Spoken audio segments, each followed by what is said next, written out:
Mengetahui kalau rumah mereka baru saja kemalingan, Vicky bergegas mencari VCD player yang ternyata telah hilang ikut dicuri. Membuat Vicky menjadi ketakutan setengah mati. Setelah tersadar kalau CD berisi video panas malam pertama mereka ternyata juga ikut digondol oleh sang maling. Untuk sesaat, Vidya seperti ingin melompat dari atas bangunan. Jantung semua orang hampir copot, namun ternyata itu hanya bayangan di kepala Vicky. Ia sadar, jika Vidya benar-benar meledak, semua bisa berakhir kacau. Maka Vicky pun berbohong. Ia meyakinkan Vidya bahwa VCD mereka aman. Vidya pun sedikit tenang. Tak lama kemudian, datanglah Inspektur Polisi Lade. Polisi ini langsung menginvestigasi rumah Vicky. Barang pertama yang ia soroti justru kacamata kakek yang lensanya belang. Lade sampai heran, pencuri macam apa yang tega mengambil kacamata orang tua? Kakek menjawab datar, itu memang kacamata khusus orang rabun. Vicky sendiri tak peduli dengan barang lain. Baginya yang terpenting hanyalah VCD player. Ia bahkan berkata dengan dramatis bahwa alat itu harus ditemukan apapun risikonya. Lade tersinggung, merasa nyawanya sebagai aparat negara direndahkan. Namun amarahnya langsung sirna ketika ia melihat Canda. Seketika itu juga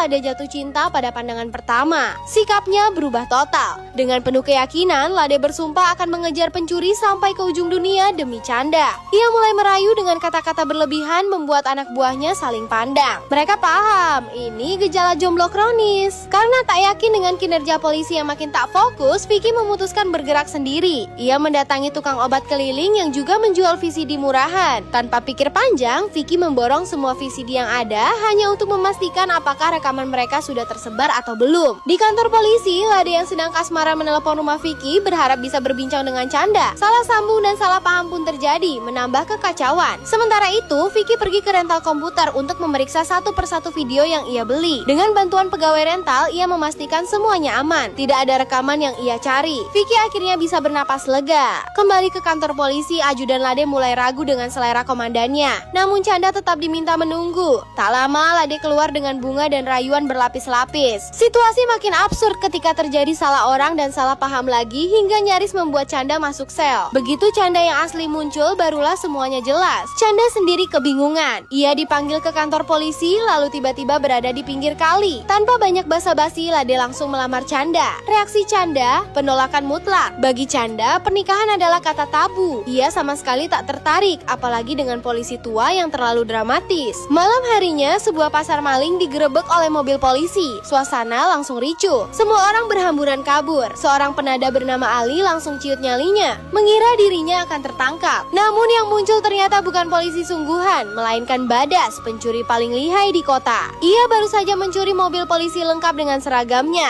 Terungkap pula bahwa Badas menyuruh anak buahnya memodifikasi mobil curian mobil yang sebelumnya dicuri dari Pardesi. Badas ingin memakainya sendiri tanpa dicurigai. Tak lama kemudian, Vicky tiba di pasar maling. Begitu melihat Vicky, Badas langsung sadar siapa dia. Sebaliknya, Vicky justru mengira Badas adalah polisi asli yang sedang menyamar. Menyadari kesalahpahaman itu, Badas pun memanfaatkan situasi dan menipu Vicky habis-habisan. Sudah kemalingan, masih kena tipu. Apes betul nasib Vicky malam itu. Karena tak mendapatkan hasil apa-apa, Vicky pun akhirnya terpaksa pulang ke rumah.